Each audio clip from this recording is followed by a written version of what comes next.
ఈ నెల 13 నుంచి రాష్ట్రంలో ఉమ్మడి జిల్లాల వారీగా రోజుకొక జిల్లా పర్యటిస్తున్నట్టు పంచాయతీరాజ్ మహిళా సంక్షేమ శాఖ మంత్రి సీతక్క వెల్లడించారు. పర్యటనలో తమ శాఖ అధికారులు, జిల్లా కలెక్టర్లు, అధికారులతో సమీక్ష సమావేశం నిర్వహిస్తున్నట్టు మంత్రి తెలిపారు. ఈ సమీక్షలో ఆయా శాఖల అధికారుల నుంచి అమలవుతున్న అభివృద్ధి పనులు, కొనసాగుతున్న కార్యక్రమాలపై పూర్తి స్థాయిలో దృష్టి పెట్టనున్నట్టు చెప్పారు. హైదరాబాద్ సచివాలయంలో తన ఛాంబర్లో మీడియా ప్రతినిధులతో మంత్రి సీతక్క ఇష్టాగోష్ఠిగా మాట్లాడారు. సీఎం రేవంత్ రెడ్డి విదేశీ పర్యటన నుంచి తిరిగి వచ్చాక అంగన్వాడీల్లో ప్లే స్కూల్స్ను ప్రారంభించే కార్యక్రమాన్ని అధికారికంగా ప్రారంభిస్తామన్నారు. నగరాలు, పట్టణ ప్రాంతాల్లో అధికంగా కార్పొరేట్ సోషల్ రెస్పాన్సిబిలిటీ ఫండ్స్ను కార్పొరేట్ సంస్థలు వినియోగిస్తుండగా ఈ విధానంలో మార్పు తీసుకొచ్చేందుకు గ్రామీణ ప్రాంతాల్లో ఈ నిధులను వినియోగించాలని తాను చేసిన సూచనపై సానుకూలంగా స్పందించిన సంస్థలకు కృతజ్ఞతలు తెలిపారు. ఒక్కో స్కూల్ బిల్డింగ్, ఆసుపత్రి, హాస్టల్ ఇలా ఏదైనా ప్రజలకు నిత్యం ఉపయోగపడే గుర్తుండిపోయే పని చేపట్టాలన్నారు.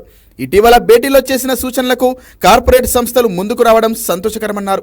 దీంతో గ్రామీణ ప్రాంతాల్లో సిఎస్ఆర్ ఫండ్స్ పెట్టేందుకు వివిధ కార్పొరేట్ సంస్థల సంసిద్ధత వ్యక్తం చేయడంతో గ్రామాల్లో మేలైన మార్పులు చోటు చేసుకుంటాయని ఆశాభావం వ్యక్తం చేశారు మంత్రి సీతక్క.